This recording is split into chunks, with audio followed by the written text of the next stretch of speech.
Itu ada orang jadi wali itu karena sering makan. Ya makan-makan biasa itu. Karena ketika makan, ya Allah, betapa doifnya saya. Katanya saya presiden, katanya saya rektor, saya kiai. Ternyata kalau nggak makan tuh lemes. Apa hebatnya makhluk yang bergantung makhluk yang lain, yaitu makanan. Nah karena seperti itu terus dia al-laja'illallah, terus dia sungkeman ning Allah. Betapa lemahnya saya. Sebab itu ketika Quran mengkritik dan dengan tanda kutip kemungkinan Tuhannya Isa bin Maryam, itu ngeritiknya sederhana Quran itu. Mal masih ibnu Maryam illa rasul qad khalas min qablihir rusul wa ummuhu siddiqah kana yaqulanit ta'am. Isa itu tidak Tuhan, wong dia makan itu. Kamu kebayang nggak misalnya punya Tuhan, wah tadi Tuhan mampir ke rumah saya, dia lemes, setelah tak kasih makan sehat lagi gitu. Itu kan nggak kebayang gitu. Tapi Tuhan marung di rumah saya, lemes tak gratisin, kayaknya tidak punya uang gitu. Setelah makan wah gairah lagi. Kebayang nggak punya Tuhan seperti itu. Sehingga Quran kalau gojlok sederhana, karena yakulanit toa. Sehingga wali-wali itu kalau makan tuh sadar lemahnya dirinya, betapa dirinya tergantung makanan. Sesuatu yang tergantung itu artinya tidak hebat, tidak Tuhan. Jadi untuk menjadi wali, untuk menjadi dapat ridhonya Allah itu sebenarnya sederhana. Termasuk ada cara jadi wali yang agak kacau, tapi ini ya benar, asal niatnya benar. Itu Nabi Ayub, itu kan seorang nabi, pernah diuji Allah. Ini ada di Sahih Bukhari. Nanti kamu tanya hadisnya sahih enggak? Ini ada di Sahih Bukhari. Kadang orang kota itu aneh, enggak ahli hadis tapi tanya sahih enggak? Padahal andekan dibodoni sahih ya ngandel saja. Jadi kadang ya aneh, wong enggak tahu kok tanya itu. Itu Nabi Ayub itu sudah kaya, pas itu sudah kaya, bukan cerita yang masih miskin, memang sudah kaya. Beliau di kamar dihinggapin satu belalang dari emas. Setelah belalang itu dikejar, ternyata yang jenis itu buahnya semuanya dari emas. Ngambil sana sini, ini yang kesak ini dipenuhin, saku ini dipenuhin, sampai buahnya. Sama Allah digojlok, kamu itu nabi saya, kenapa kamu mengumpulkan harta sebanyak itu? Kamu itu nabi saya kok rakus? Jawabannya Nabi Ayub unik. Ya Allah, siapa yang bisa kenyang dari rahmatmu? Ya, jadi kalau kamu punya uang 1 miliar, kok ingin 1 miliar 100, ingin 1 miliar 200, itu cara ngitung bukan uang. Ya Allah, siapa yang bisa kenyang dari rahmatmu? Karena rahmat Allah tidak terbatas. Sudah Gusti, tenang saja. Meskipun saya gini, rahmat Anda tidak akan habis. Sehingga waroi ada ilmunya, tomak juga ada ilmunya, termasuk ragus itu juga ada ilmunya. Misalnya begini, ini contoh ragus yang ada ilmunya begini. Ini saya beri contoh. Mungkin yang boleh niru orang-orang soleh, kalau nggak soleh jangan. Imam Syafi'i, ini cerita nyata. Imam Syafi'i itu dulu ketika ngaji masih muda itu nggak suka sama guru yang kaya. Kebetulan dia punya guru miskin terus. Namanya Sufyan As-Tsauri, itu miskinnya Masya Allah. Sufyan bin Uyainah juga miskin. Jadi dia miskin, punya guru miskin terus. Sehingga idolanya ya sama guru-guru yang miskin. Suatu saat guru-guru ini menyarankan dia ngaji Imam Malik. Imam Malik itu kaya raya. Itu babutnya Imam Malik kalau diinjek itu mata kakinya tidak kelihatan saking halusnya. Itu Imam Malik tuh gaya. Kalau ngaji di kursi tinggi terus pakai bukhur itu, pakai dupa Arab yang mahal. Pokoknya mewah kali Imam Malik. Terus dia mulai ini kiai kok kaya. Kemudian setelah beliau alim tanya, saya harus ngaji siapa setelah ilmu jenengan habis kira-kira gitu. Kata Imam Malik, sudah kamu tidak usah perlu ngaji saya, kamu sudah alim alama. Terus Imam Malik datang ke Baki. Zaman itu Baki itu semacam kayak rentalan ya, semacam Grab lah kalau dulu itu. Mana kafilah yang mau ke Irak gitu. Ya sudah terus, oh kita mau ke Irak, ini antar ke Muhammad bin Hasan As-Syaibani. Itu dibiayai sama Imam Malik. Grabnya ya dibayarin, itu kafilahnya itu ya dibayarin. Imam Syafi'i disangoni surrotan min dhahabin. Jadi satu kepes uang dikasihkan. Itu pernah tak hitung semurah-murahnya itu sekitar 60 juta. Imam Syafi'i mulai mikir, kiai yang saya kritik lomo, sing kiai miskin tak puji, gak pernah ngamal kan, tentu orang miskin kan. Setelah datang ke Muhammad bin Hasan As-Syaibani, beliau itu pakar usul fikih, muridnya Abu Hanifah. Beliau al-usuli, pakar usul fikih. Itu Muhammad bin Hasan As-Syaibani itu kalau ngitung emas, itu di ruang tamu. Uangnya miliaran, emasnya banyak. dari kota ini dipindah ke kota ini. Mas, kalau ngitung di ruang tamu, bukan di kamar, di ruang tamu. Imam Syafi'i tambah kaget. Imam Malik kayak gitu sudah saya soal, malah ini kaya raya. Setelah Imam Syafi'i kelihatan kaget, digojlok sama Muhammad bin Hasan Asy'ibani karena beliau senior. Atajabu min hadza, kamu aneh melihat ini? Iya. Kenapa? Ulama kok kaya raya. Terus kata Muhammad bin Hasan, ya sudah, uang ini tak kasihkan orang-orang fasik, ganti gue demenan, gue nyabu, gue macam-macam. Oh jangan, nanti dipakai maksiat. Oh jenengan mawon sing sugih. Semenjak itu Imam Syafi'i rubah mindset. Kamu ridho kalau yang punya prestasi seperti itu adalah orang-orang fasik? Ridho enggak? Enggak kan? Maka didoakan ini. Nah, itu namanya berpikir secara usuli. Kamu jangan hanya nuruti karena berpikir waroi terus kamu benci kekayaan, benci pangkat, benci apa, tidak bisa seperti itu. Karena pangkat dan kekayaan ketika dikelola secara kesolehan maka akan menjadi energi positif yang luar biasa. Semenjak itu Muhammad bin Hasan Asy'ibani berhasil mendidik Imam Syafi'i. Sampai akhirnya keterusan Imam Syafi'i berpendapat kalau orang Islam bisa bikin rumah tingkat kok punya rumah reot itu haram, kata. Akhirnya keterusan. Kalau bisa jadi bupati kok jadi ketua RT juga haram. Karena al-Islam ya'lu wala yu'la alaih. Islam itu luhur bukan bisa diluhurin. Sehingga rata-rata orang Syafi'iyah termasuk kiai-kiai Indonesia itu rata-rata ya agak-agak politikus. Ya agak-agak kedonyan, mungkin sebagian kedonyan tenan gitu. Karena nggak ridho gitu loh kalau kesempatan itu dikuasai orang fasik kemudian menjadi kekuatan maksiat. Coba kalau bupati itu orang yang fasik, kemudian programnya supaya rakyat seneng semalaman dangdutan yang purno misalnya, supaya rakyat seneng dibolehkan dugem, dibolehkan judi. Tapi kalau yang jabat orang soleh kan ada beberapa perda yang menolak penyakit apa? Masyarakat. Jadi kamu jangan melihat bahwa kepangkatan ini hanya sebagai alat korupsi, alat otoriter, enggak. Asal kena orang soleh, maka ini menjadi energi kesolehan atau energi positif. Sebab itu ketika Allah muji para nabi yang soleh, diantaranya disifati apa? Faqad ataina ala Ibrahim al-kitab wal hikmata, terus ayat wa atainahum mulkan azim. Dan Nabi Ibrahim dan keluarganya tak kasih kerajaan yang besar. Nah sekarang masih banyak orang yang cara pandang menyoal seperti itu salah secara usul fikih. Karena secara usul fikih kesempatan yang baik tentu harus diperjuangkan oleh orang-orang yang soleh. Karena ini supaya jadi otoritas yang positif. Itu dulu ada latihannya. Jadi orang dulu itu gampang sekali ketika milih miskin ditanya, kenapa miskin? Saya ingin hisab saya ringan.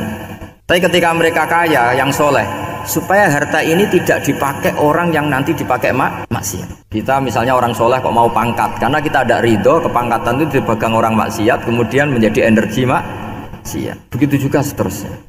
Maka ulama dulu itu rileks. Sampai Syekh Nawawi Al-Bantani itu nanti bisa dicek di tafsir Qul hal yastawil ladzina ya'lamuna wal ladzina la ya'lamun. Beliau muji-muji ulama. Kemudian ada seorang yang agak hasud mungkin tanya begini, hebatnya ulama itu begini-begini. Terus ditanya, tapi kenapa kita sering melihat ulama ngantri proposal di rumahnya bupati kan?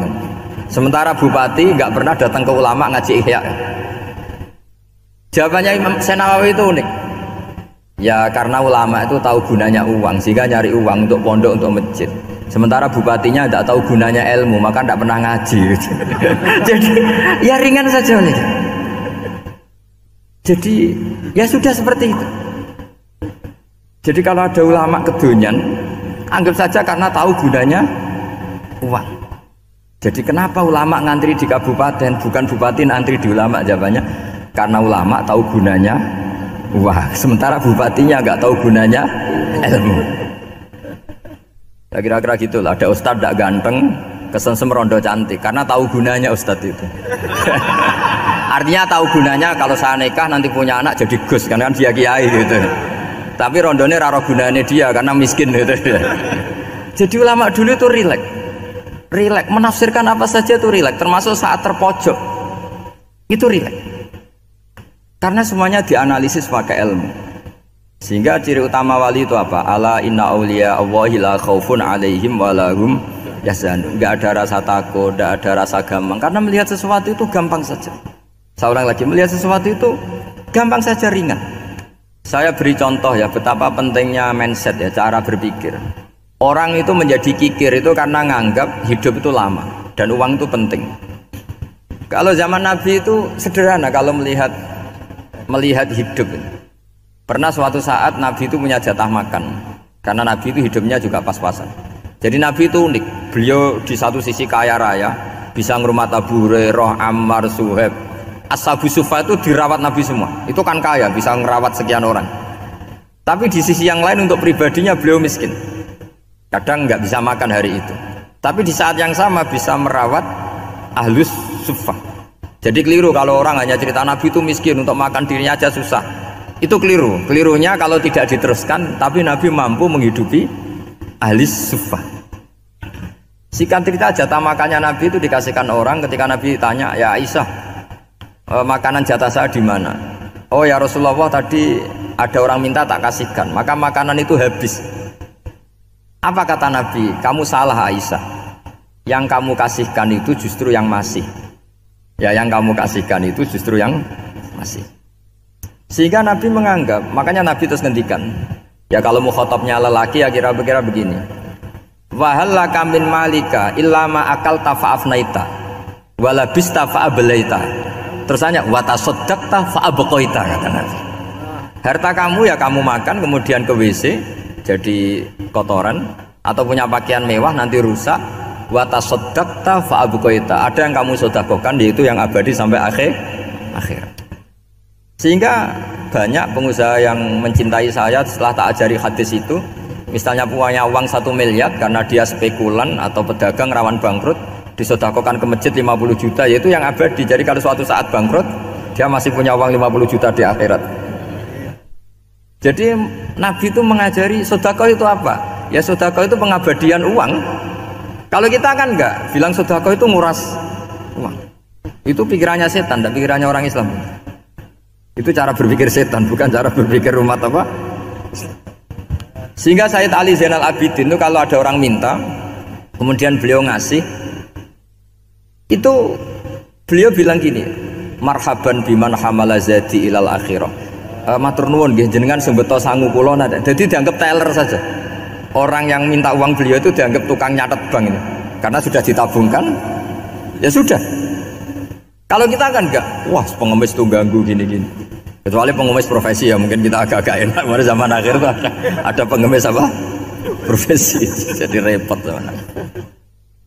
Terus tak beri contoh lagi kebahagiaan ketika kita milih Islam moderat. Islam kita diajarkan guru-guru kita, utamanya oleh guru kita Mbah Maimun. Saya juga sering ketemu beberapa ulama dunia, termasuk Habib Umar. Saya juga ikut sowan ke sini pas beliau sama Habib ini Hasan Toha Putra di sini sama orang-orang moderat. Itu cara berpikir juga luar biasa indah.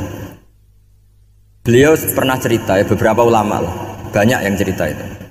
Saya pernah diceritani seorang alim ketika ada orang ekstremis itu mau ngebom di tempat maksiat. Kebetulan yang maksiat itu kebanyakan ya orang Islam, karena di negara yang mayoritas Islam.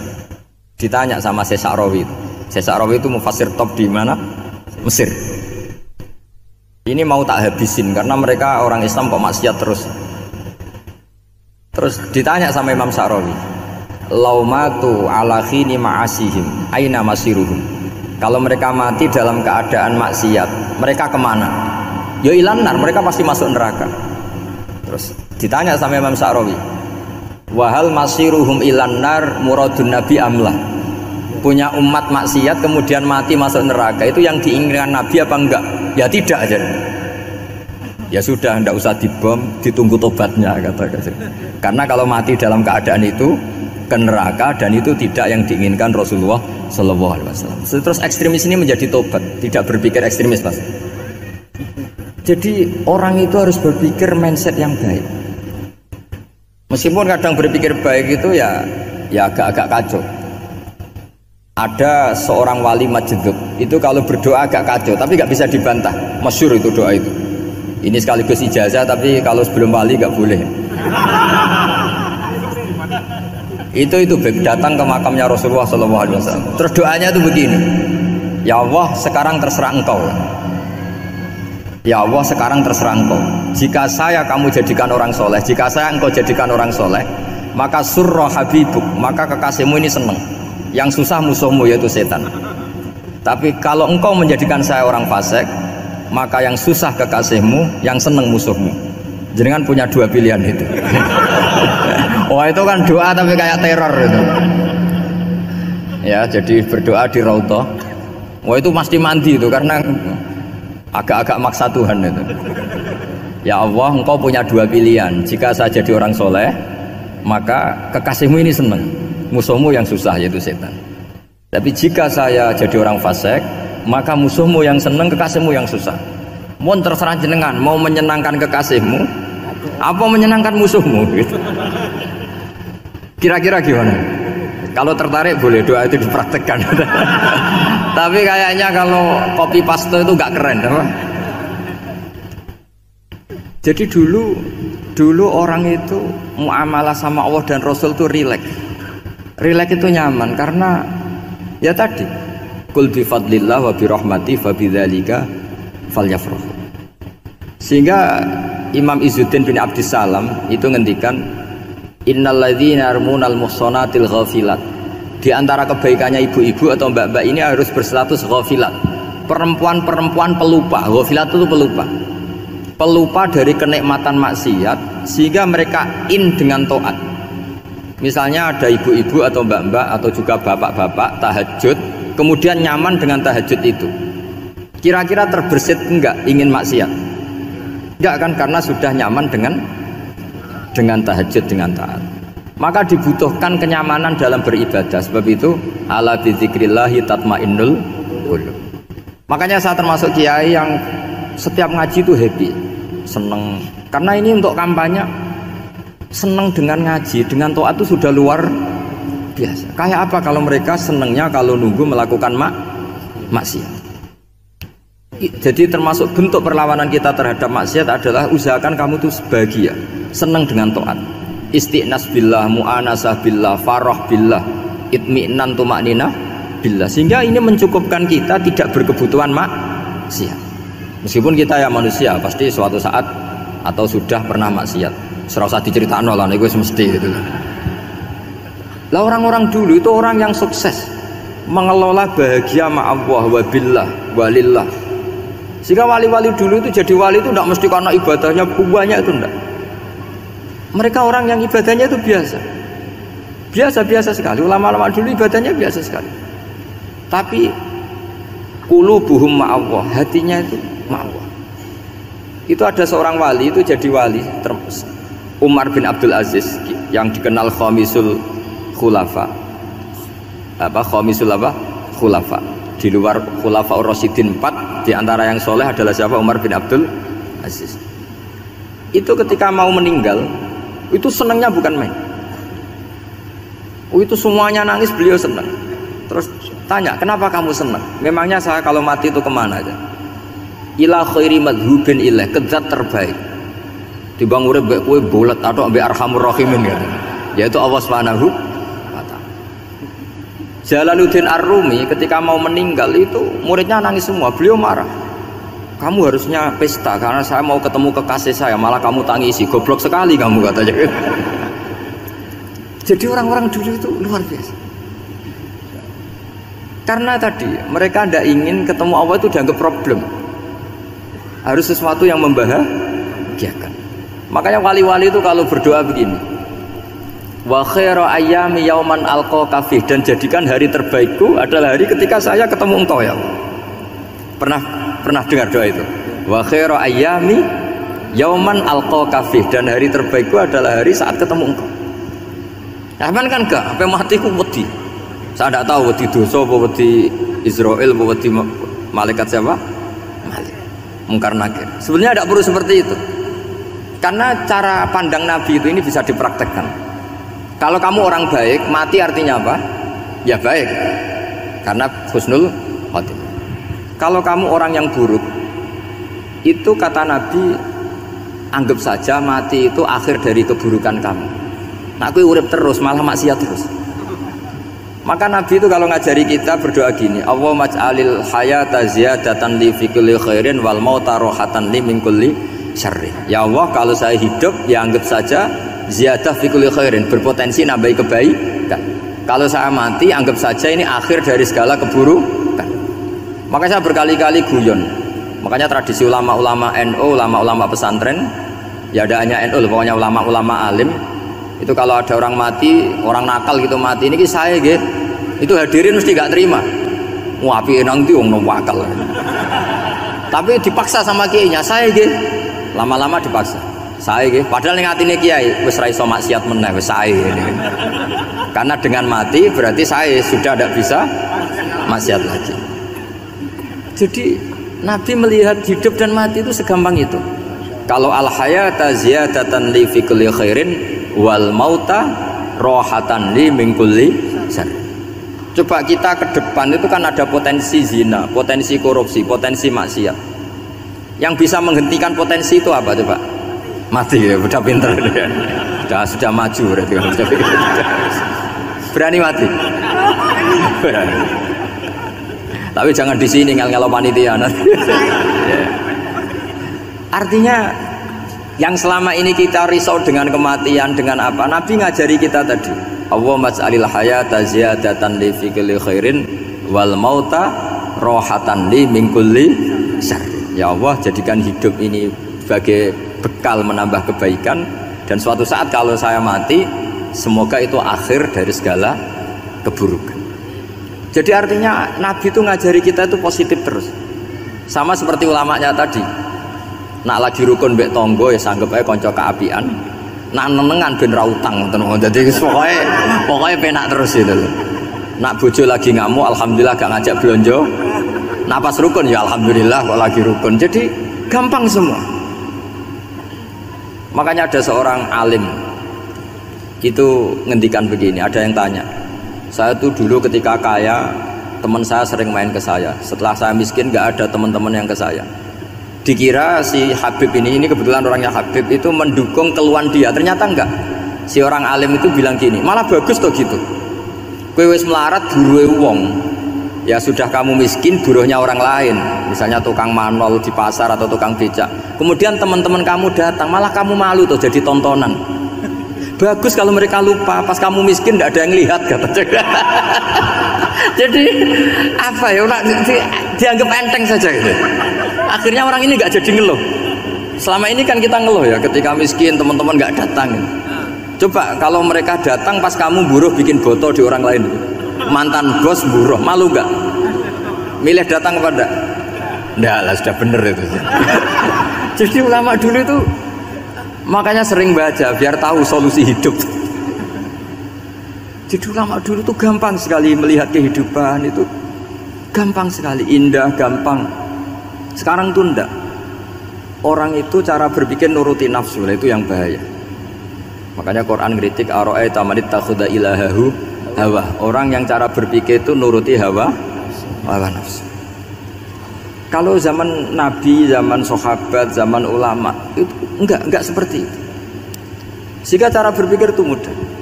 Makanya kata Nabi, absyiru ya ma'syarul muslimin, kata. Kamu harus senang ya ma'syarul muslimin. Allah sekarang buka pintu langit yang sebelumnya enggak pernah dibuka. Dan Allah yubahi bikum malaikatah, dan Allah membanggakan kamu kepada para malaikatnya. Kenapa? Umatnya Muhammad, umatnya Rasulullah Muhammad SAW itu kalau sampean kepengen mati setiap saat itu baik, itu resepnya gampang kata Nabi. Addu faridotan wantadzoru ukhra.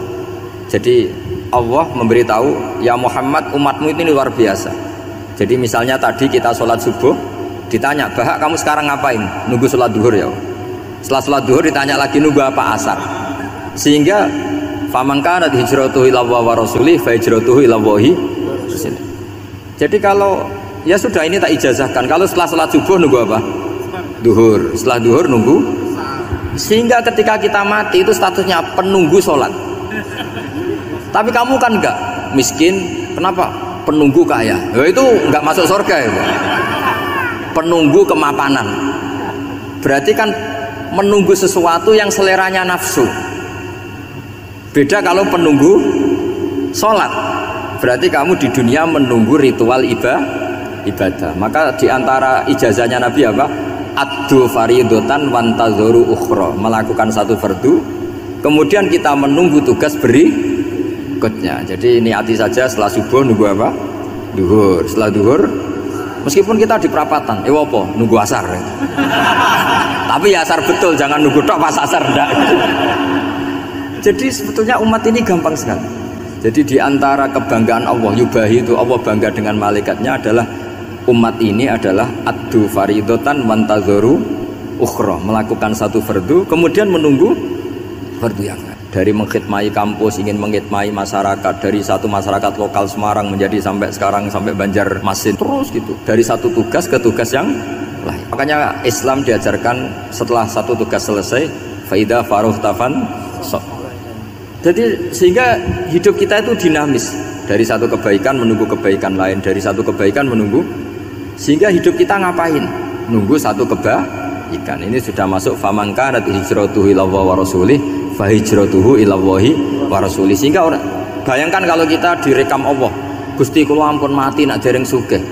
Wis melarat puluhan tahun, sakit, nunggu sesuatu sing sifatnya nafsu, kepengin sugih. Sugih tok aja cukup. Tahu buruan wong sing tahu ngenyek ndekne lho, itu kan urung-urung wis dendam. Saya belum mau mati sebelum kaya dan buruhkan orang yang pernah melecehkan saya. Wis ngono akhirnya mati urung sugih. Berarti wis fakir matine hasud. Mau itu ngenes dunia akhirat kan kira-kira seperti itu. Kamu santai aja kalau fakir berarti meringankan hisab karena ada banyak harta. Yang mau dihisab papanya enggak punya apa-apa. Jadi saya mohon sekali ya, Islam itu mengawal kebahagiaan. Sebab itu sampai bahagia itu menjadi perintah Islam, qul bi fadlillah wa bi rahmati fa bidzalika falyafrahu. Karena dengan bahagia bitaat diharapkan orang Islam itu tidak bahagia atau cari kesenangan lewat jalur maksiat. Sehingga ciri utama wali apa? Ala inna auliya Allahi la khaufun alaihim wa lahum yahzan. Sehingga ulama dulu itu rileks-rileksnya, termasuk yang saya ceritakan tadi, Imam Ahmad, Imam Syafi'i, itu melihat apa saja rileks. Ya tadi kalau disenangi orang ya barokah, punya kawan kebaikan, nak dineng ya barokah dineng di gedingi tonggo rada utang, ngeranjuk tulung itu. Jadi rileks saja. Masyhur itu Imam Syafi'i ngendikan, waman asaa ilaika faqad atlaqaka. Orang yang berbuat buruk sama kamu hakikatnya adalah membebaskan kamu. Atlaqo itu apa? Membebaskan. Enak gak jadi hidup gitu? Kalau kamu kan enggak, kok gedeng aku salahku apa? Malah kamu ujub tuh, orang kok gak tahu salahnya. Kamu jadi suami, istrinya ngomel, kurang apa saya sebagai suami? Ya kurang banyak, enggak ganteng, enggak kaya, enggak ini. Malah kalau diterangkan malah parah toh. Ya sudah rileks saja. Kalau dia ngomel ya tadi alhamdulillah dapat pahala tanpa apa? Biaya. Terus ngomel kan butuh energi, paling yang tidak kuat 3 jam. Nanti juga berhenti apa? Sendiri. Terus ambil nilai positifnya. Misalnya ngomel sama suaminya, bagus lah. Kalau ngomel sama tetangga malah kayak apa gitu aja udah. Jadi ulama dulu itu gampang sekali melihat hidup. Rasulullah ya gitu, melihat hidup tuh gampang saja. Ketika tanya, ya Aisyah apa ada sarapan? Tidak ada ya Rasulullah, ya sudah saya tak puasa. Jadi enteng saja. Kadang-kadang beliau ingin puasa ya puasa sunat, ada sarapan nggak jadi puasa. Rileks. Nabi itu rileks. Kalau ngajari kebaikan juga rileks. Nah sekarang itu banyak orang yang karena mungkin kurang baca, Islam itu kayak menjadi aturan yang bengis, yang repot, yang mengekang. Itu tidak seperti itu. Yuridu wa bikumul yusra wala yuridu bikumul usra. Allah menghendaki agama ini mudah. Sehingga ada sahabat di Imami Mu'ad itu baca Baqarah. Sahabat ini pekerja petani, mufarokoh ditinggal. Ketika Mu'ad lapor, ya Rasulullah ini ada orang munafik, tengah-tengah sholat mufarokoh saya ditinggal. Yang disalahin itu tidak yang ninggal tapi Mu'ad. Afattanun anta ya Mu'ad, kami itu tukang fitnah. Masa ngimami petani pakai surat Baqarah? Jadi yang disalahkan ini imamnya. Kalau kamu jadi imam, sholatnya ya yang cepat. Makanya terus banyak orang kecepetan karena tadi. Jadi Nabi itu enteng sekali.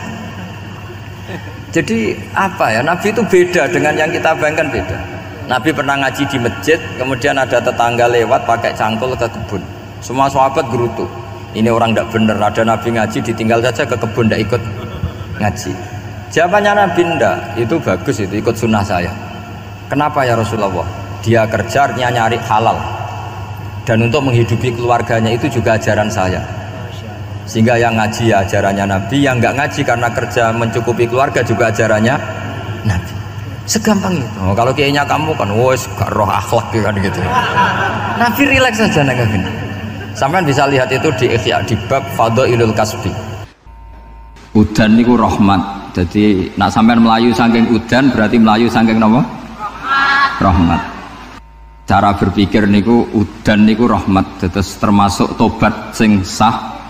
Niku dawuh Imam Ghazali kon adus nganggo banyu udan sing ceblok langsung. Mergo nak liwat kenteng kadang kentenge iku hasil sumbangan proposal. Terus mun sing langsung mawon, sing liwat plastik mun mboten mandi niku. Mboten mandi niku sing niku mau sama niku. Terus dulu di antara syarat tobat niku dawuh Imam Ghazali niku adus udan sing prawan, maksudnya sing asli ceblok saking pundi? Langit niku langsung sampean nombe. Nak tepak nggih tobat, nak mboten tepak nggih lara niku. Mergi asli. Terus kula matur nuwun sangat jenengan hormat teng Raden Asnawi. Beliau sekarang generasi keempat nggih, wonten sing generasi ketiga. Nasab kula kepanggih Raden Asnawi teng Asnawi sepuh. Terus Mbah Raden Asnawi gadah bah namine Abdullah Husnen, terus Ibu Ayu Sofiah niku binti Asnawi sepuh. Kula buyut kula kandung damaran niku Hafsah binti Maksum bin Soleh bin Asnawi sepuh. Kenapa saya cerita zuriyah nggih? Terus satu peradaban. Ini bahasa Indonesia mawon nggih. Kersane gaul. Satu peradaban itu yang bisa bangun itu zuriyah. Zuriyah itu komunitas gen. Meskipun nanti komunitas gen itu bisa disadap atau dibajak oleh orang-orang yang tidak gen, jadi agak ilegal tapi itu sah. Karena sampean bisa misalnya kalah nasab sama saya, misalnya bilang nanti ketemu di Nabi Adam saja Gus gitu. Nanti pasti kita ketemu di siapa? Nabi Adam. Terus kedua, kekalahan nasab itu udah abadi, karena nanti selanjutnya ditanya di kuburan, bapak kamu siapa? Itu disuruh jawab Nabi siapa? Ibrahim. Terus kekalahan nasab sampean nanti berakhir di kuburan, karena nanti dijawab siapa bapak kamu, disuruh jawab siapa? Nabi Ibrahim. Jadi yang punya bapak Karmen apa itu sudah selesai, sudah nggak dipakai lagi. Nanti pakai siapa? Nabi siapa? Ibrahim. Nah, kenapa saya cerita bahwa nasab gen itu akan disatukan oleh satu visi ilmiah yang objektif. Gini ku dawuh Nabi Yusuf, wattaba'tu millata abai Ibrahim wa Ishaq wa Yaqub. Terus dawuh Nabi Yusuf, maka nalana an nusyrika billahi min syai'. Jadi saya ngikuti leluhur saya. Ini dengerin ya, saya ngikuti leluhur saya, yaitu Nabi Yakub bin Ishaq bin Ibrahim. Leluhur saya itu siapa? Maka nalana an nusyrika billahi min syai', yaitu keluarga besar yang tidak pernah melakukan kemusyrikan. Ya, keluarga besar kami punya tradisi tidak pernah melakukan kemusyrikan. Dan bahkan itu dibahasakan tidak mungkin kita ini melakukan kemusyrikan. Maka nalana itu kira-kira kalau bahasa Indonesia itu kita ini tidak mungkin melakukan kemusyrikan.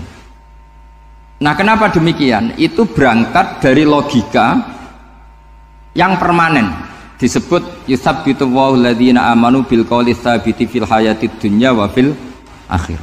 Logika permanen itu begini, misalnya kita ini kan hidup dari bapak dari ibu terus sampai Nabi Adam. Kemudian setelah Nabi Adam ini berakhir, kemudian kita mau tidak mau berpikir Nabi Adam itu siapa? Terus diterangkan ternyata Nabi Adam itu satu makhluk hidup yang mulanya dari tanah. Lewat wahyu Allah, lewat titah Allah kun, kemudian jadi manusia yang bernama Adam. Sebelum Adam ada bumi, ada langit, ada cakrawala macam-macam. Kemudian itu kita rumuskan lagi, asal usulnya adalah tidak ada. Adamiyun makhdun. Akhirnya kita tahu bahwa alam raya ini diwujudkan setelah dari tidak ada. Nah tentu terus kita berpikir, dari tidak ada menjadi ada itu pasti penyebabnya adalah sesuatu yang ada. Nah yang ada itu disebut wajibil wujud. Karena wajibil wujud ini wujud sendiri, nggak ada saingannya. Karena Allahu wala syai'amahu, Allah ada dan tidak ada pesaingnya. Maka kita ini berpikir nggak mungkin ada kekuatan manapun yang menyamai Allah. Sehingga nggak ada Yesus mungkin menyamai Allah, nggak ada Fir'aun, nggak ada Lata, nggak ada Uzza.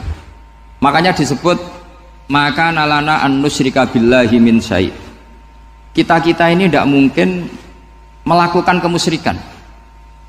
Sama tidak usah tanya saya, Gus, tapi orang menjadi musyrik itu kan mungkin. Jawabannya itu tetap nggak mungkin. Kemusyrikan itu satu teori yang nggak mungkin.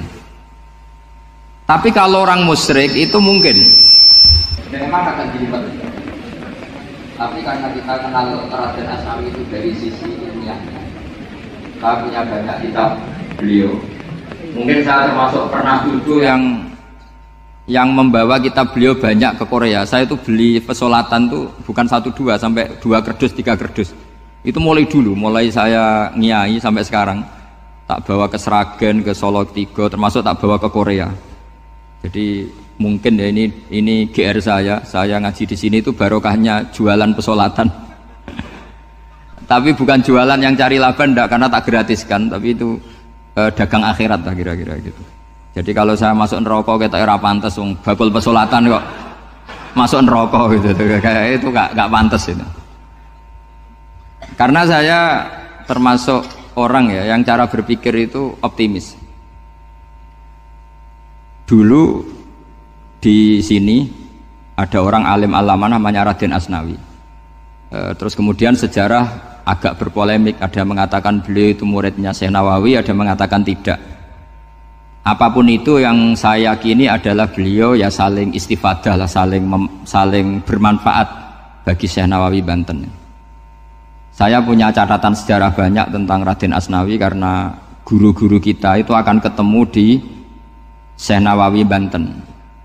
Yaitu kita tahu misalnya saya ngaji Mbah Mun ngaji Mbah Zubair misalnya ngaji Syekh Fakih Mas Kumambang, ngaji Mbah Mahfud, terus ngaji Said Abi Bakar Sato, terus ngaji Sayyid Zaini Dahlan.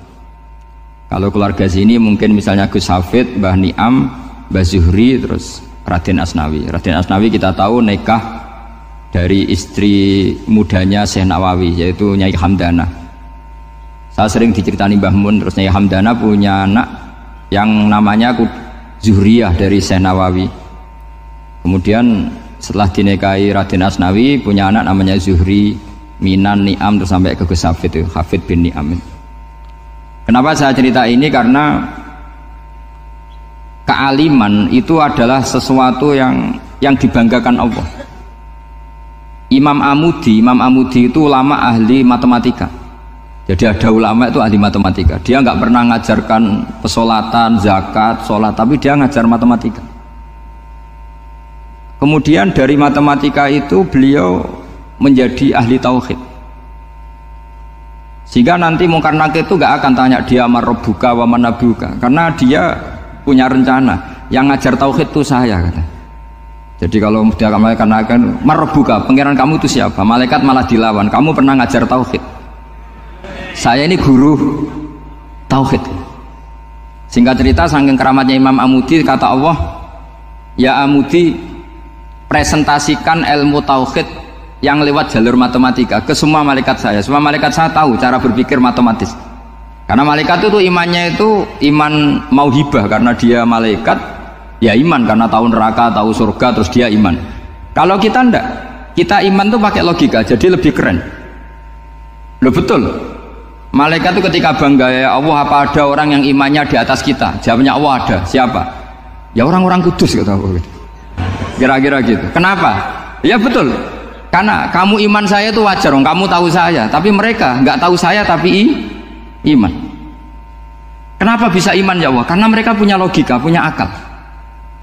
Akhirnya Imam Amudi disuruh sama Allah presentasikan logika tauhid kamu lewat jalur matematika. Malaikat disuruh dengerin semua. Isma'u ya malaikati, ini mimpinya wali.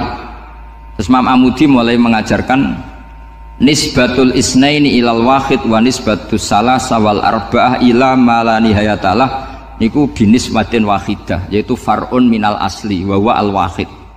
Mbok angka sebanyak apapun 2, 3, 4 sampai 1 miliar itu nisbatnya ke angka 1 adalah nisbatul far'i ilal asli, semuanya berasal dari 1.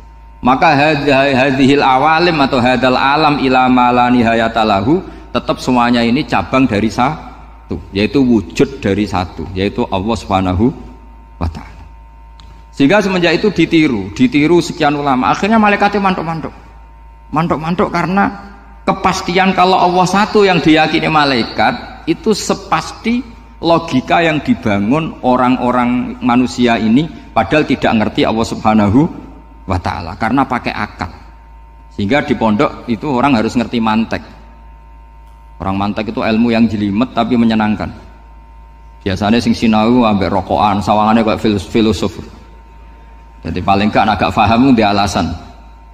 Sementing nikmati rokok, tapi pikir nikmati pemikirannya, ternyata nikmati rokok. Kayak kemarin saya datang ke resepsinya Gus Agil, saya itu tertawa terus karena dengerin Habib Mutahar. Saya membaca bahayanya rokok, setelah tahu bahayanya saya berhenti membaca. Tak pikir itu kan setelah tahu bahayanya saya berhenti merokok, ternyata enggak. Saya baca bahayanya apa? Merokok. Setelah saya baca, maka saya berhenti membaca, gitu. Bukan berhenti merokok. Itu ilmu kelas tinggi seperti itu harus mantap. Pernah beliau ditegur dokter, "Beb, kalau rokok terus nanti mati." Tenang saja, saya masih bawa korek. Dikira itu kan orangnya yang mati, ternyata beliau enteng saja. Santai aja dok, saya masih bawa korek. Jadi saya bukan nyarankan santri rokok, tapi orang rokok itu memang punya logikanya sendiri. Kalau Banafek Hajen itu masih pernah bahas saya juga, karena Banafek juga turunan Mbah Mutamakin. Hak, rokok itu haram tau ora? Nak cara kula darani haram sebuti bah. Lah iya, nak haram ya bener aku. Mulane tak obong, barang haram apike diobong. Jadi saya sama orang-orang sepuh itu tidak pernah menang. Jadi apa ya? Mereka itu orang yang sudah lama gimana ya? Mau dikatakan bulat itu ya, tapi memang nggak pernah kalah mereka. Ada satu kiai, masih misananya Banafek. Ini rokok 2 katanya. Bagi yang nggak ngerokok berarti membiarkan 2 haram masih. Bagi yang merokok berarti mengurangi haram.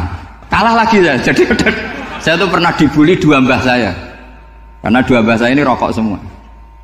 Akhirnya saya sing nom ngalah gitu, karena saya tidak mungkin bilang sing waras ngalah karena kalah sepuh gitu. Jadi ya sudah, mau tidak mau harus bilang sing nom kalah. Tapi yang penting itu kita mendengar. Jadi ternyata sepinter-pinternya kita itu mesti kalah pinter sama yang sepuh-sepuh itu. Jadi kalau tahu bahayanya rokok lewat membaca ya harus berhenti merokok.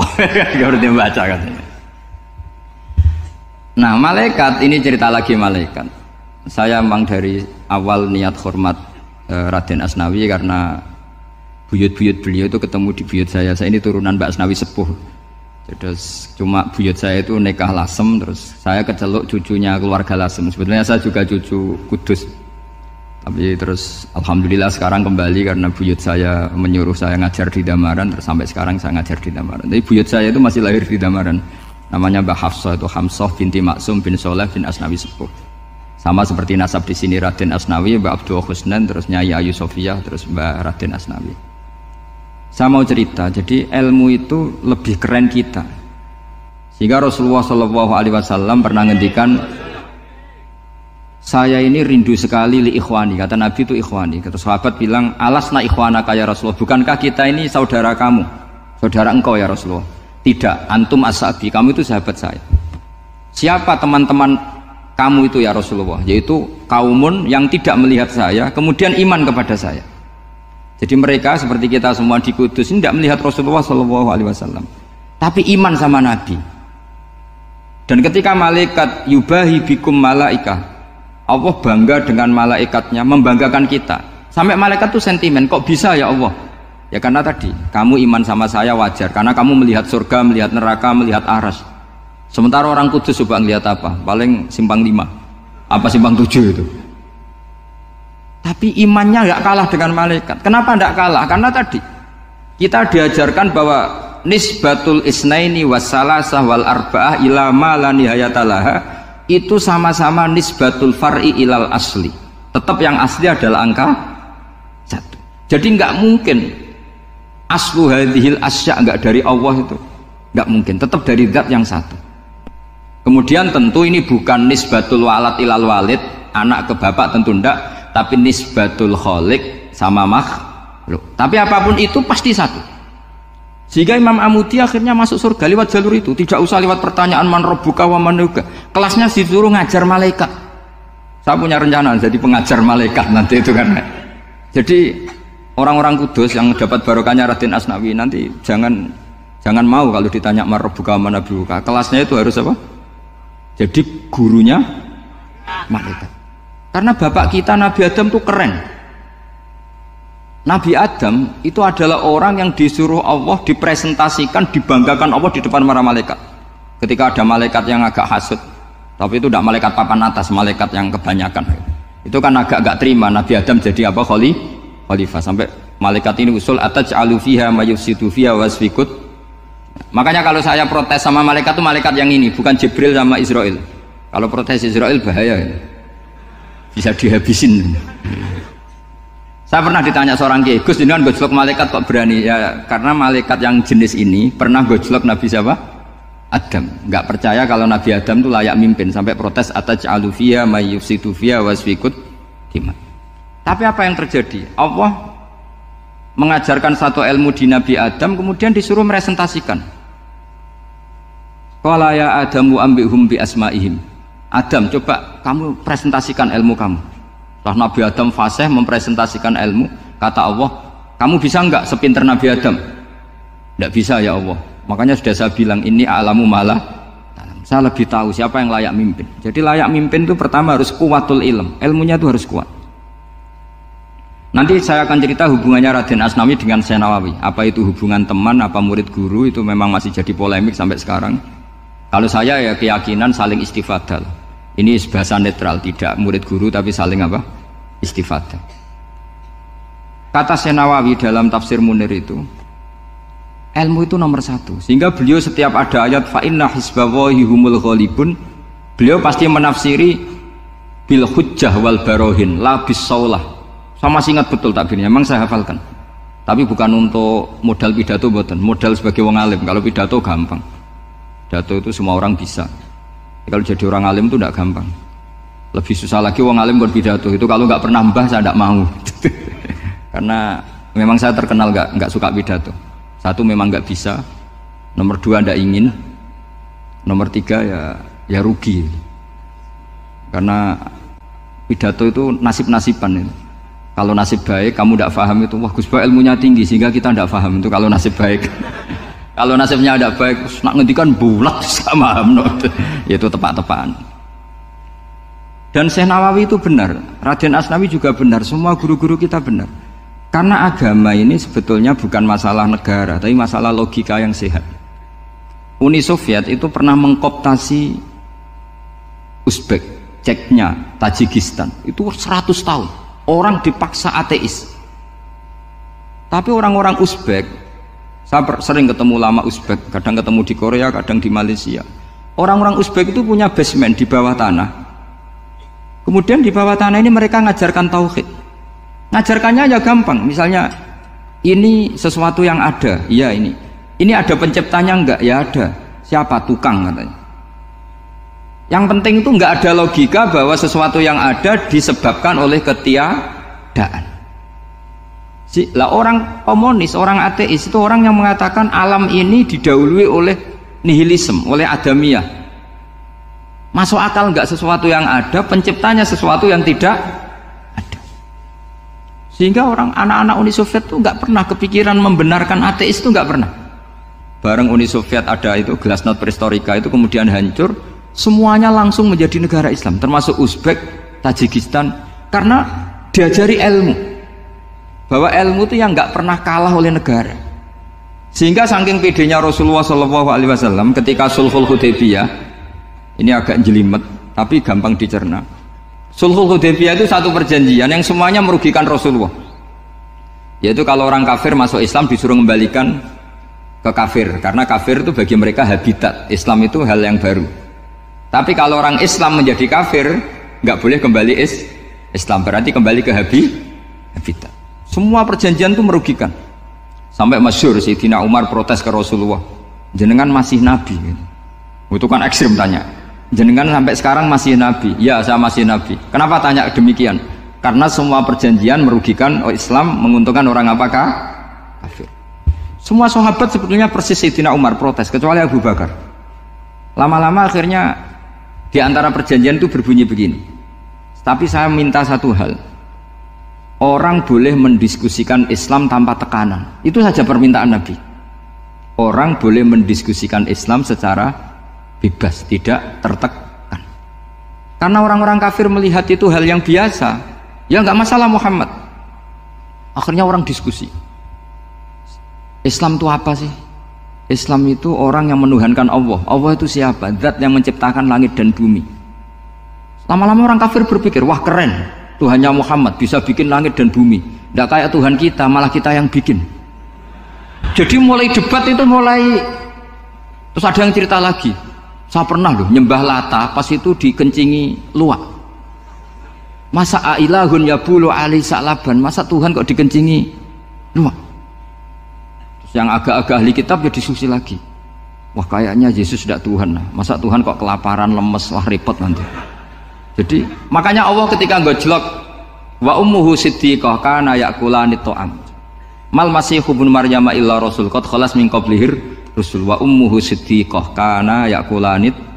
Coba paradok ndak, misalnya kamu didolani Nabi Isa terus ketok lemes, kenapa Tuhan saya agak sakit keroi dulu, kan gak kebayang itu. Punya Tuhan yang sakit setelah makan sehat, terus kan nggak kebayang seperti itu. Ketika Nabi punya konsep Tuhan, Tuhannya Muhammad itu siapa? Yaitu zat yang la awalalah, zat yang pertama.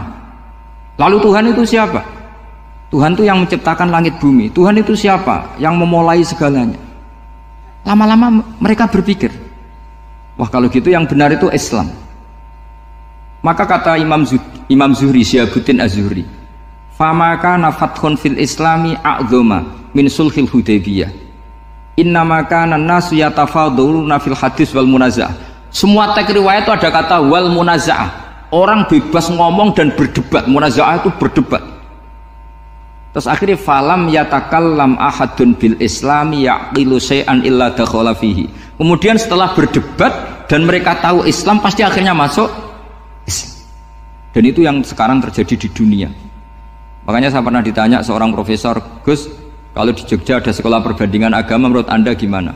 Asal itu tentang agama, nggak apa-apa. Tapi kalau yang dibandingkan umat Islam itu jangan. Karena nanti kalau di Indonesia kira-kira yang copet itu ditanya agamanya juga Islam, yang koruptor juga Islam. Jadi kalau yang dikaji Islamnya nggak apa-apa, tapi orangnya jangan, kata saya. Karena yang bulat ya banyak, yang nggak sholat ya banyak. Tapi kalau Islamnya saja, misalnya adu konsep tentang Tuhan, masyhur kita mungkin banyak yang melihat itu debatnya Stanley Fischer sama Ahmad Didat itu. Tuhan kamu siapa ini terus Ahmad Didat cerita Tuhan saya itu lam yalid walam yulad walam yakul lahu kufuwan. Itu spontan ada seorang mahasiswi bilang, sepertinya Tuhan Anda lebih menarik karena Tuhan Anda yang menciptakan langit bumi, yang Tuhan ini kok lahirnya sudah di bumi, masa lahir-lahir langsung jadi Tuhan. Jadi akhirnya falam yatakallam ahadun bil islami yaqilu syai'an illa dakhala fihi. Sehingga agama ini apa? Agama itu adalah kalimat tauhid. Kalimat itu apa? Logika yang terbangun. Nah, ketika logika itu terbangun, maka disebut yusabbitu Allahu alladzina amanu bil qaulis tsabit fil hayatid dunya wa fil akhirah. Allah itu akan menetapkan satu kaul, satu presentasi ilmiah atau satu kesimpulan ilmiah. Yang kesimpulan itu nyata benarnya. Dan ini akan nyata terus baik di kehidupan dunia maupun kehidupan apa? Akhirat. Seperti Allah sebagai Tuhan itu akan nyata terus di dunia. Allah ya Tuhan, nanti di akhirat juga Tuhan. Tapi Tuhan selain Allah, maka menjadi Tuhan ini nunggu ada yang menuhankan. Misalnya Fir'aun itu jadi Tuhan karena ada yang menuhankan. Sekali dia mati, dia sudah aset wisata, bukan Tuhan lagi. Makanya gojlokannya orang ulama Arab, kalau ketemu ulama Mesir, kalau gojlokan itu lucu. Orang Arab ada Abu Jahal, Abu Lahab, penggaweane ngusir Nabi gitu. Itu gejolokannya ulama Mesir. Kata ulama Arab, kamu gayanya benci Fir'aun, tapi rizki kamu dari wisata melihat Fir'aun. Itu gejolokannya ulama Arab sama ulama Mesir. Sehingga agama ini mengajarkan apa? Satu kalimat. Makanya kamu harus belajar mantek. Dulu Raden Asnawi ya pengajar mantek. Dulu buyut saya di sini Mbah Fauzan, abahnya Mbah Pah itu, mbahnya itu juga pengajar mantek. Karena di antara yang diceritakan Allah itu wa ja'alaha kalimatam baqiyatan fi aqibih. Tugas utama Nabi Ibrahim adalah menjadikan satu logika. Kalimah itu logika. Itu menjadi logika yang abadi, baqiyah itu abadi. Fi aqibih, di anak turunnya Nabi Ibrahim. Misalnya begini, saya beri contoh ya. Misalnya saya mengatakan teh ini hitam. Itu menjadi kalimah. Kalimah karena diucapkan. Tapi tidak menunjuk hakikat karena tehnya berwarna apa? Kuning. Sehingga Quran kalau menyalahkan orang kafir itu ngendikane kaburas kalimatan takhruju min afwahihim. Omongannya orang kafir itu menjadi kalimat karena diucapkan dari mulutnya. Kenapa menjadi kalimat? Karena diucapkan tapi tidak menunjuk hakikat. Seperti orang mengatakan 2 ditambah 2 itu 10. Itu kalimat, tapi kalimat yang salah karena tidak menunjuk hakikat. Seperti orang kafir mengatakan Tuhan itu 3. Itu kalimat karena diucapkan tapi tidak menunjuk hakikat. Tapi ketika seseorang mengatakan Allah itu Tuhan, Tuhan itu satu, itu disebut kalimatu haqqin 'alaiha nahya wa 'alaiha namut. Temriki tahlilane wa 'alaiha napa wa biha? Wa 'alaiha napa wa biha? Wa 'alaiha ya ada yang tahlilan wa biha. Itu enggak tahu sanadnya dari mana. Pokoknya ada yang wa 'alaiha, ada yang biha. Kenapa dikatakan kalimat tauhid? Karena kalimat yang dari kesimpulan berpikir. Dan agama ini dibawa Nabi Ibrahim itu untuk membawa kalimat tauhid. Ciri utama kalimat tadi, kamu yakin seyakin-yakinnya bahwa nisbatul snaini wassalasah wal arba'ah ila ma la nihayatalaha itu kanisbatis snaini ilal wahid, yaitu semuanya far'un minal asli. Aslinya adalah wahid. Sehingga di kitab, saya pernah ngaji Mbah Mun, namanya kitab Al-Husunul Hamidiyah. Itu dikarang oleh ulama-ulama sekarang, itu diajarkan di MGS. Ini mbah-mbahnya Gus Akil, pendirinya madrasah MGS. Itu ada gambarnya di situ. Di situ ada gambar piramida, ada gambar hewan, ada gambar pohon. Kata yang ngarang, gambar sedetail ini, sejelimet ini dimulai dari nuqtah wahidah. Tetap dimulai dari satu titik. Dan ini disebut nuqtatil wujud. Jadi mbok orang kudus sebanyak ini tetap dimulai dari satu orang, yaitu Adam. Adam dimulai dari ketiadaan. Lalu siapa al-mujid? Pewujudnya siapa? Hanya Allah Subhanahu wa ta'ala. Sehingga ulama-ulama termasuk Syekh Nawawi itu paling suka ngendikan semua makna Quran dikumpulkan di Fatihah, Fatihah dikumpulkan di Bismillah, Bismillah dikumpulkan di Ba, karena di Ba itu ada titik nuqtatil wujud, yaitu disingkat bi kana makana wa bi yakunu ma yakun. Karena saya, kata Allah, semuanya akan ada, dan karena saya yang enggak ada, semuanya suatu saat ada. Disebut nuqtatil wujud. Nah, kita meyakini kalau Allah satu itu seyakin-yakinnya, karena nggak mungkin angka nggak dimulai dari angka satu. Begitu juga gambar seapapun julumete. Misalnya sampean gambar zaman saya kecil, gambar paling favorit itu apa? Kambing bertarung. Itu gambarnya kan susah. Daripada gambar kambing bertarung susah terus dibikin kotak saja, tembok. Kalau ditanya gurunya, gambarnya mana? Di belakang tembok, Bu. Ini itu dulu saya diwarai anak-anak nakal ya. Jadi semua satu gambar itu disuruh gambar harimau, yang satu disuruh gambar kambing bentrok, yang satu disuruh gambar matahari, semuanya kotak semua. Ini itu Bu, gambarnya di belakang apa? Tembok, maka nggak kelihatan katanya. Jadi gurunya kalah cerdas. Yang guru itu sebenarnya nggak pernah menang, karena murid itu lebih pinter. Itu teman saya dulu kalau ngaji itu, kalau tes itu ngerpek, baca.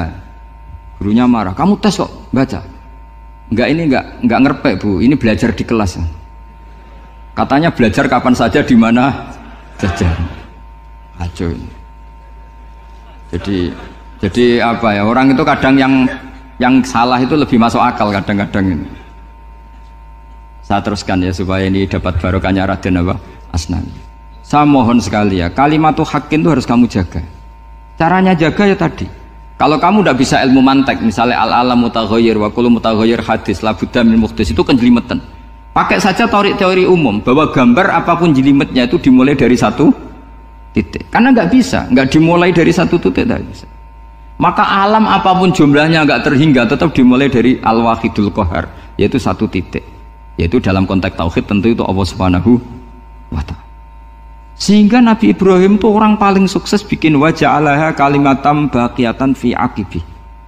Terus Nabi Muhammad begitu, sahabat gitu, sampai kita sekarang diajari ilmu mantek. Ilmu mantek itu logika yang nggak terbantahkan. Karena mau tidak mau. Kata Imam Syafi'i, fa innal uqula muttarratun ila qabulil haq, karena akal akan dipaksa menerima kebenaran.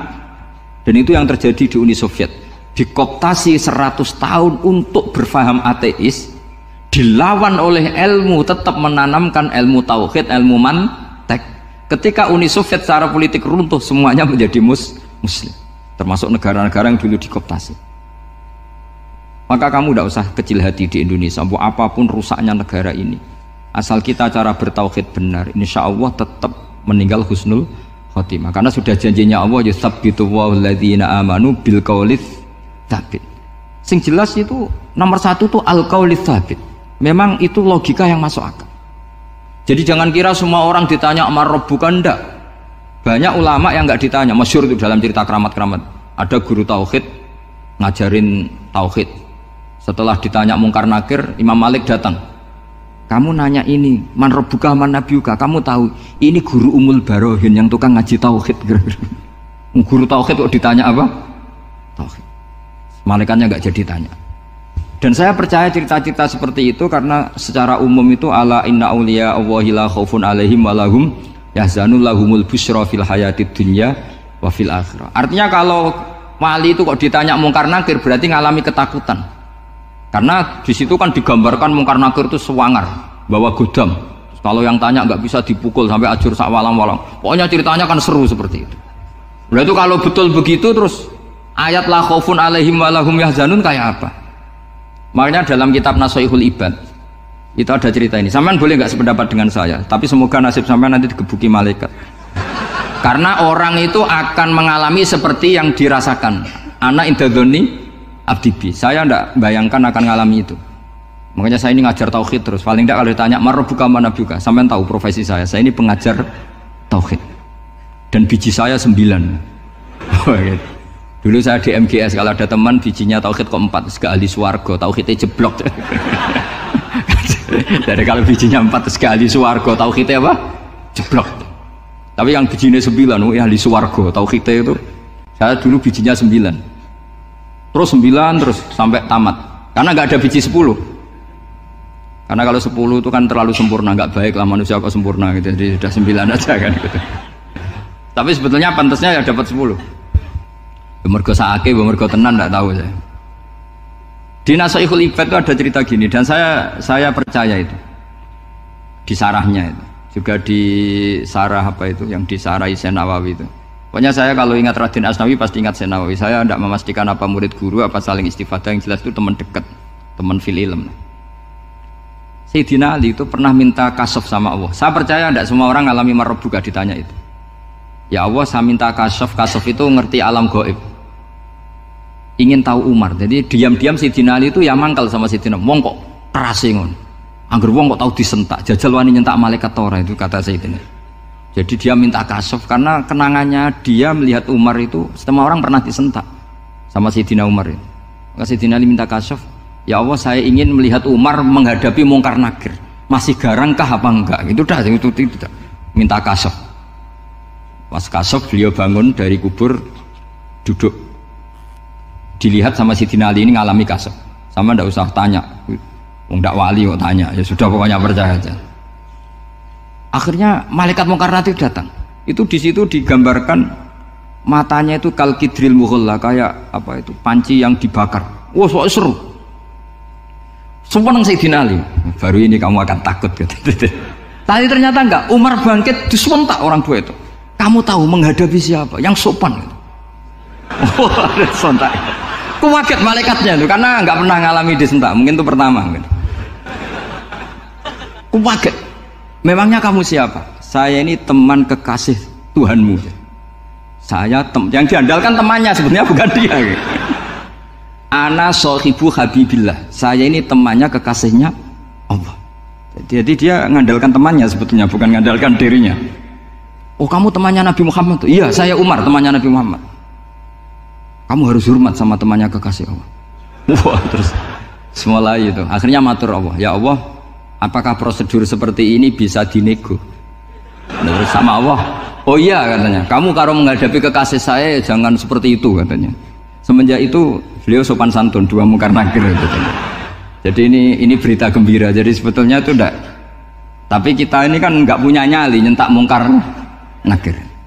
Semoga dengan gelar kita doktor tafsir, doktor tauhid gitu, atau paling enggak guru kudsiyah tauhid gitu. Atau siswa terbaik dalam materi tauhid. Itu harus kamu bawa status. Jadi sehingga nanti ini saya ranking 1 tauhid, masa masih ditanya marbuka waman nabiuka. Dan itu menurut saya sah. Sama nggak usah protes takbirin gitu, susah usah takbiran. Pokoknya takbirnya adalah wali-wali itu la khaufun alaihim walahum ya, mereka tidak akan mengalami ketakutan baik kehidupan dunia maupun kehidupan akhirat.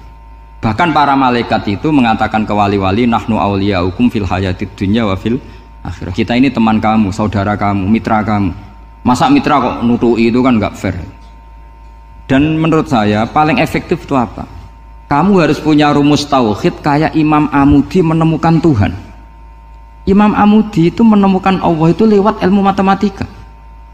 Dan itu Allah saking senengnya disuruh ngajari para malaikat. Wa ya malaikati isma'u. Kamu harus mendengar, ini orang alim saya yang ahli matematika. Tapi justru itu ngerti bahwa asal usul alam itu minal wahidil qahar, dari zat yang satu. Akhirnya Imam Amudi mulai ngajar tuh. Nisbatus naini wasala sawal arba'ah ila mana nihayatalaha iku kabeh iku far'ul wahid.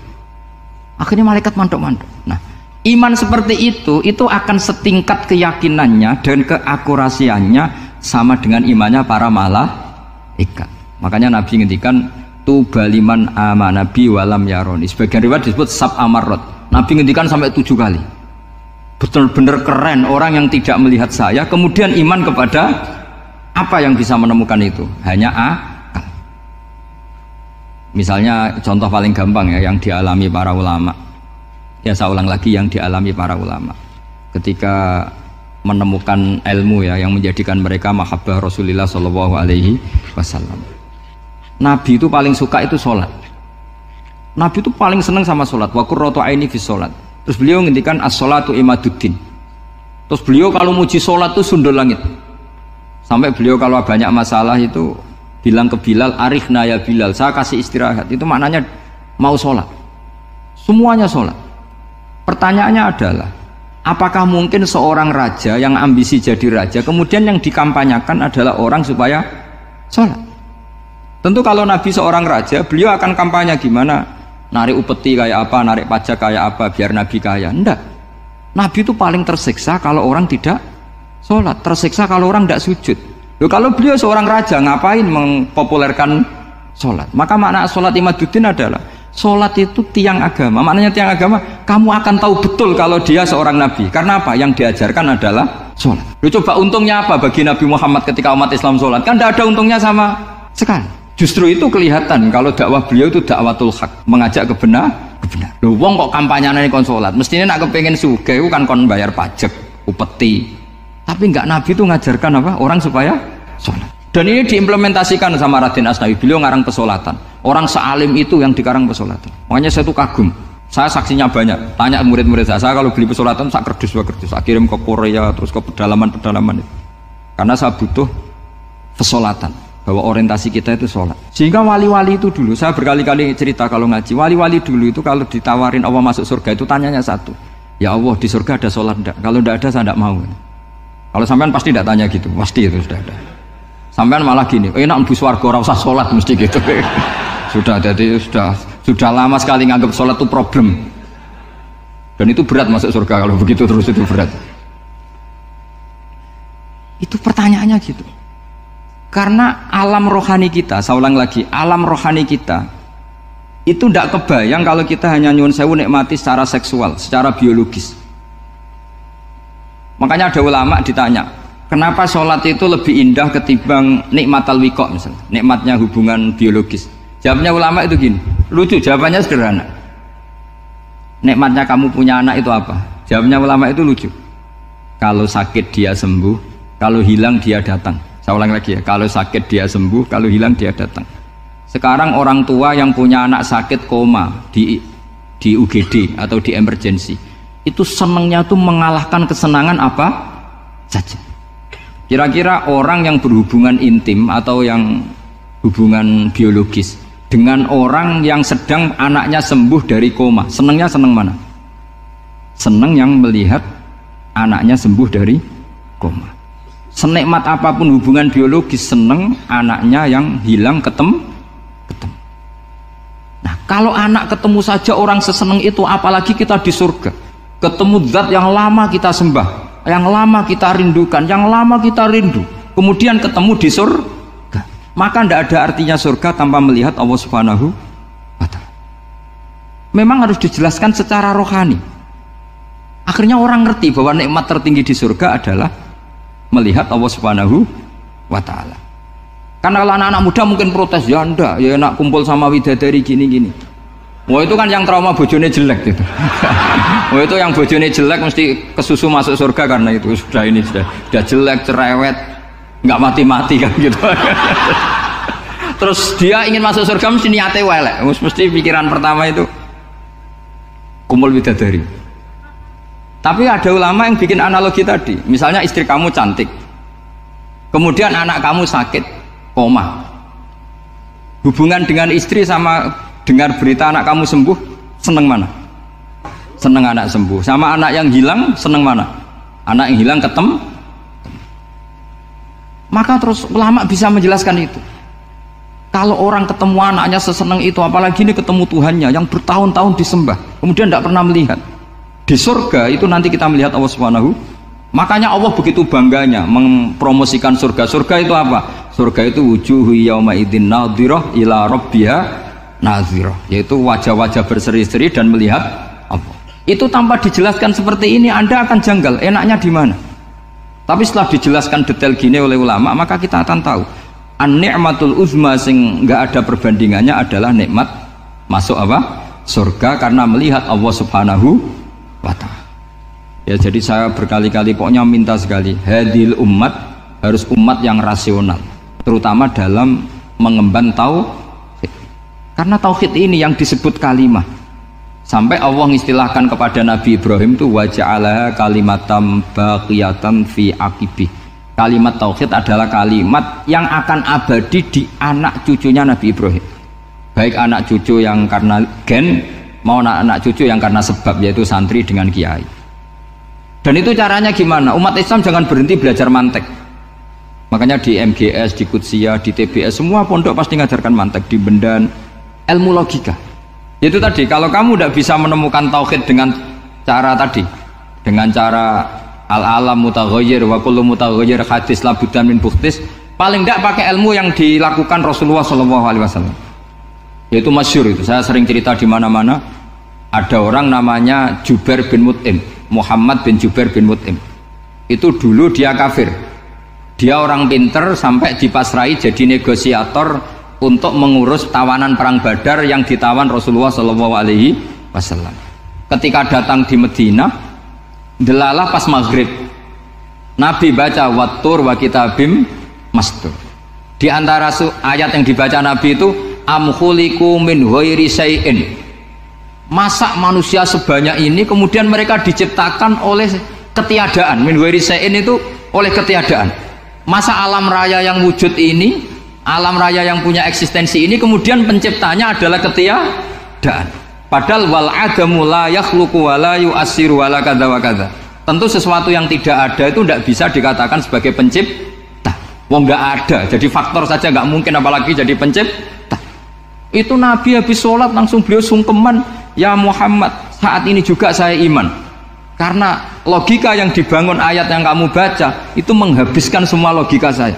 Intinya logika tauhid itu akan mengalahkan semua teori non tauhid. Itu yang disebut bal naqdhifu bil haqqi 'alal batili fayadmaghuhu fa idza huwa zahid.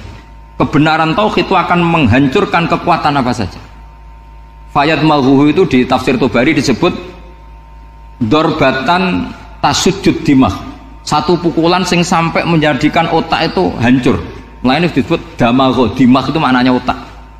Maka kamu jangan khawatir kalau Islam didiskusikan di Uni Soviet, didiskusikan di Kanada, didiskusikan di Korea, pasti kalimat tauhid akan mengalahkan kalimatul batil. Pasti ja'al haqqu wa zahaqal batil, innal batila kana zahuq. Tapi syaratnya kita harus kuat. Makanya saya ini senang sekali yang namanya ngaji itu, saya senang. Karena saya tadi bercita-cita ingin jadi dosen setelah mati. Karena di dunia sudah tidak jadi apa? Dosen. Saya ingin seperti Imam Amudi. Pertama ketemu Allah, beliau disuruh ngajar malaikat tentang ilmu apa? Matematika yang mengarah ke tauhid. Jadi diajarkan. Kamu tahu angka 2, angka 3, angka 4, semuanya bersumber dari angka 1. Berarti semuanya berawal dari 1. Gak tahu setelah itu malaikatnya dites lagi apa enggak tahu. Pokoknya pas itu malaikat ya paham semua. Oke. Kayak apa hebatnya umat Rasulullah Shallallahu Alaihi Wasallam? Karena akalnya kuat. Sehingga kita harus kuat. Sehingga kalimat yang benar disebut kalimatul haqqin 'alaiha nahya wa 'alaiha.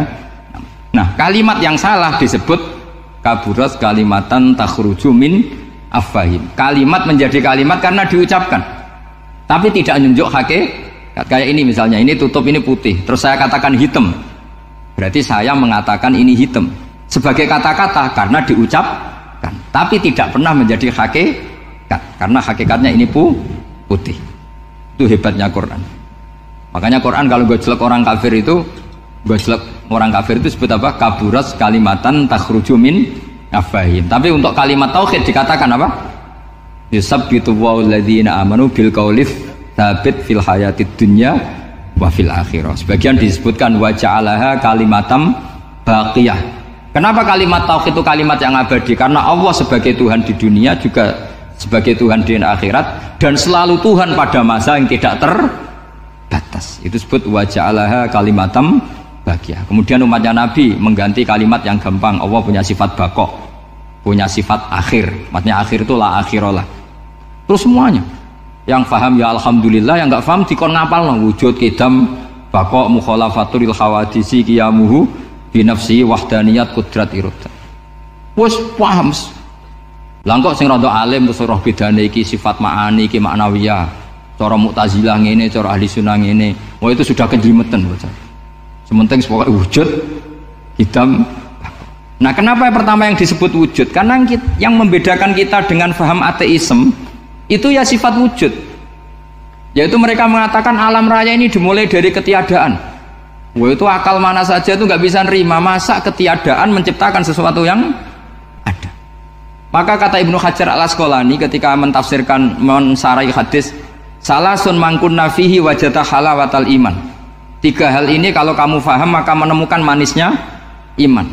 Manis itu enak. Terus kata Ibnu Hajar al-Asqalani, saya masih ingat betul dalam sarahnya Fathul Bari, wa yusamma inda ahlil aql, misalnya al-iltizat al-aqli. Agama ini mengajarkan kenyamanan cara berpikir.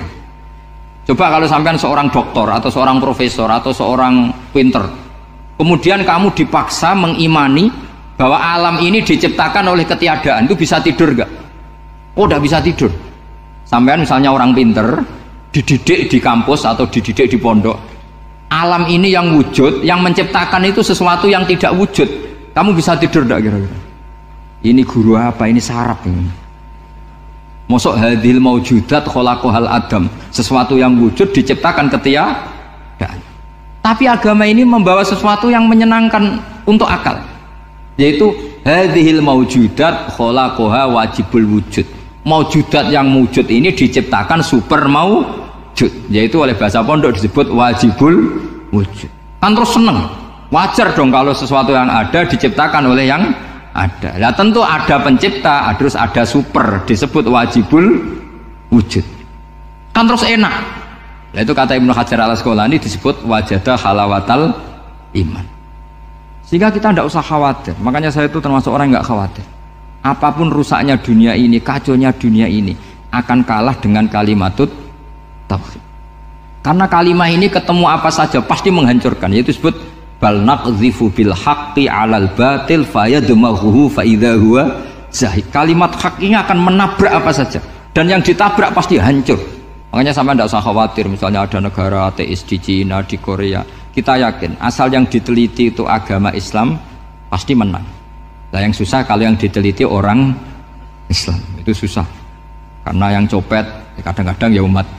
Apalagi di negara yang mayoritas muslim, nanti copetnya, premannya, koruptornya semuanya beragama Islam. Makanya kita hanya punya pilihan dua itu, umat Islam dan Islam yang kumat itu dok.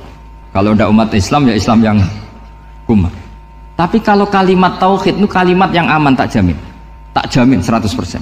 Sehingga saya itu kalau ditanya profesor Pak Bah, kalau suatu saat Indonesia jadi negara yang sangat terbuka, kemudian ada sekolah perbandingan agama, menurut Anda prospek Islam gimana?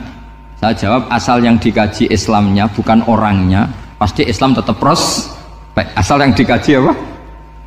Islamnya bukan orangnya. Kalau orangnya ya masya Allah. Ya itu tadi kalau tidak umat Islam ya Islam yang umat. Ya ngoten mawon supaya niki mungkin untuk barokah napa Raden Asnawi untuk barokah ngaji kalimat tauhid. Terus sampean kudana niki kula mboten sakake tak anggap untuk rahmat ngoten mawon nggih. Terus karena tadi di antara syaratnya tobat kata Imam Ghazali itu pernah kena air hujan langsung turun dari langit. Ya itu jelas itu di ikhya itu karena ahalul halal adalah alma an-nazil minas sama. Halalnya barang paling halal adalah air yang pertama turun dari langit. Oke, semoga barokah. Assalamualaikum warahmatullahi wabarakatuh.